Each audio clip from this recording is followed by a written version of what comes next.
So we're going to use some work around the pectoralis.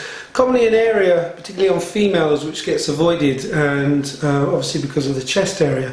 But you can actually access the pectoralis and the anterior deltoid and pec major, minor very easily, and also just coming in around the top of the trapezius here as well, and easing those off. Commonly nowadays, a lot of people were working with our hands and arms flexed and rotated, so there's a lot of tension through here, and we do all that work on the back and the neck around here, and we often forget to work the pecs, and it's a key area, and often people are very round shouldered, you know, there's a lot of tension pulling through on this point here. It's a very key area to ease off, so we can work this area very easily without going on to the chest and moving off the collarbone here and the sternum and into and over the shoulder here.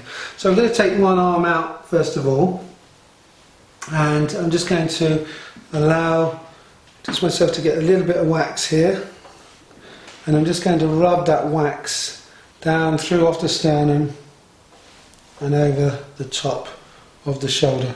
So here you can feel I'm just gliding along the collarbone here and over top of the shoulder and back. So it's a nice simple movement. I'm just holding the hand here like that.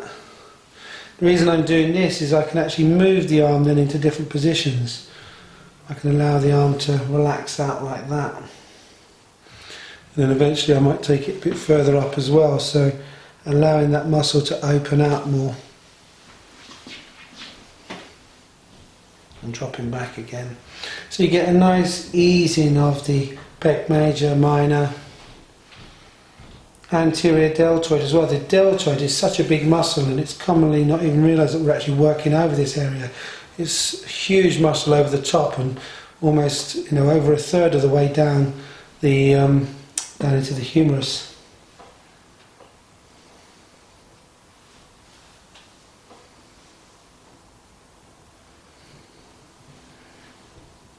So you can knead into that there using the heel of your hand. And often I find if you haven't worked with someone before doing this, it's a good idea maybe not to go in too deep too quickly, and maybe don't do too much on the first session because they can get quite sore after it. So, and typically this is often enough. You can also get your client just to rotate their head to the opposite direction here, so you can also work into the neck at this point as well. So you can grip here at the side of the neck, moving down through the scalenes, platysma. You can knead through this point here. So you get a lovely bit of kneading movement around the neck here.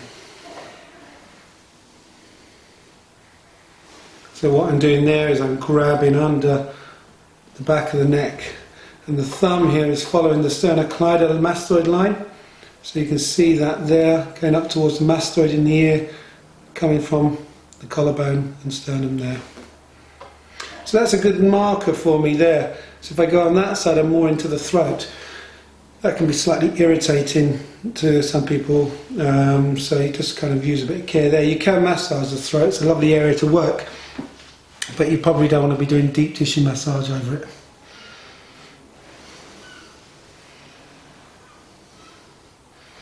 So again here, I can knead into the side of the neck here. So pec, neck and shoulder.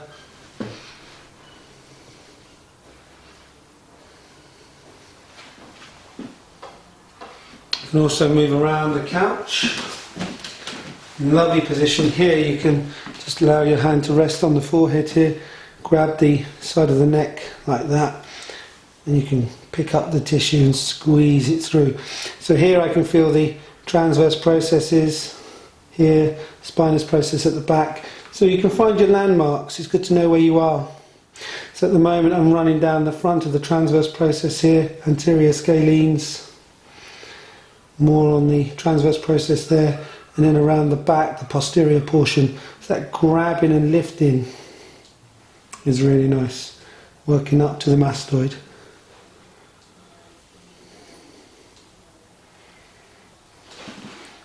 So kneading through here. So even working on this side here, I can allow my hands to push out, slightly depressing the shoulder to the couch, so you can drop in into that pec. So, nice bit of work to the pec here, and then we can straighten the neck, and we can leave that arm out for a minute, and we can repeat this movement again just on the opposite side. So bringing this arm out, again letting it lie there, just allowing the spread of wax through the pec.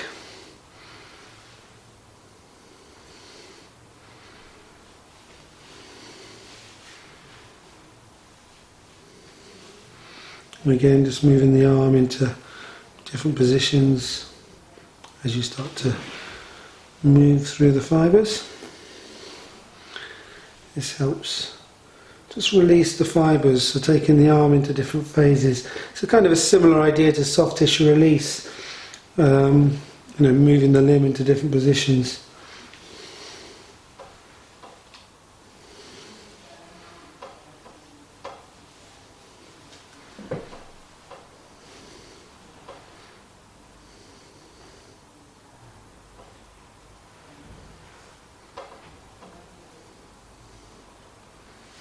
Again, you can put a bit of a rocking movement in, or slight vibration in the technique.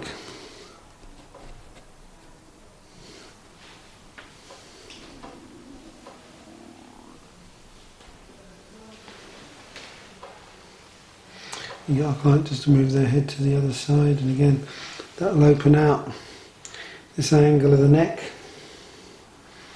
So you can cup under the back here, working over the front.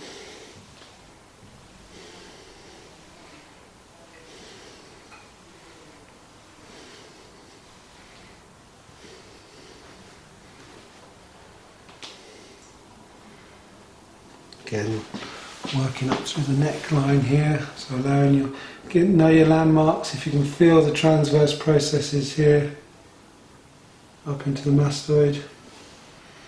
Feel the anterior portion here. You can see the line of the sternocleido as well, so I can get a nice gliding action up towards the occiput here.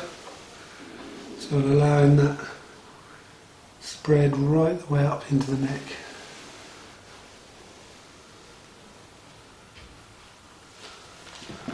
Again, I can clench here and squeeze.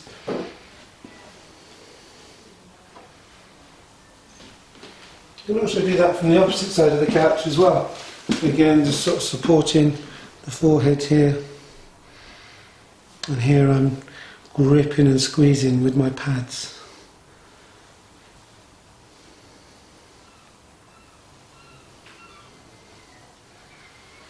Also working over the shoulder here.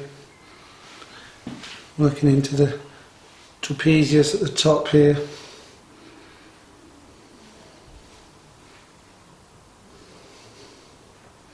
So if you've noticed any areas that you want to particularly focus on, you can do local frictions onto them.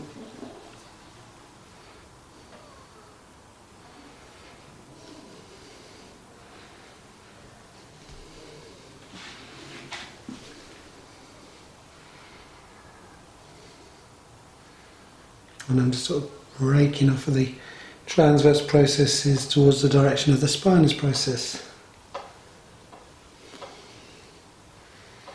Nice movement over the scalenes, trapezius, splenius cervicus, capitis, levator scapulae, so you can get really quite nicely into those tissues there. You can even get a nice spread down and through the arm and into the neck at the same time. That's quite a nice movement there as well.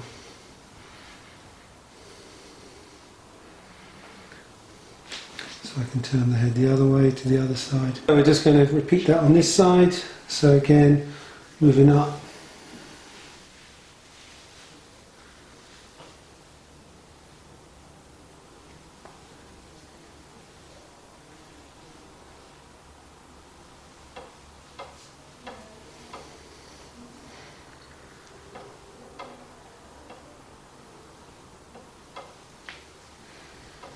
And we can centralise the neck again.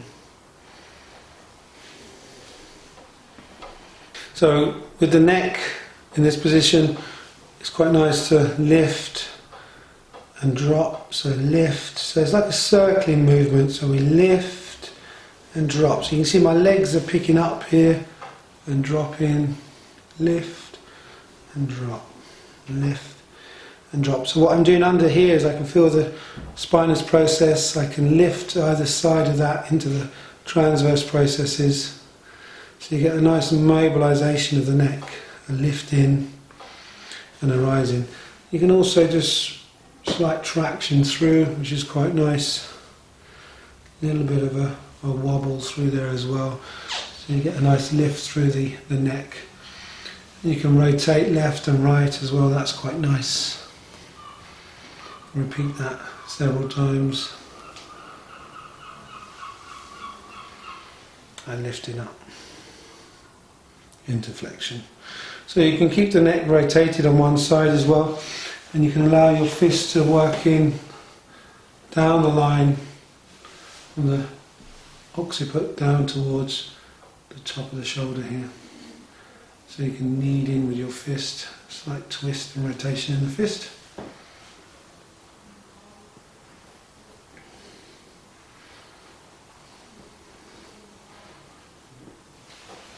And then we can repeat that on the opposite side. So some nice simple movements for the neck. We can also in a minute show you some sideline movements for the neck to continue the deeper work. So you can spend some time working with the fist in this position, or working with working standing up, working the side. You can also straighten the neck as well, keeping it. Then you can work into the top of the shoulders again through the traps, the vata scapulae, kneading through this area here. You can also depress the shoulders slightly and just finish working there. So that's the work on the neck.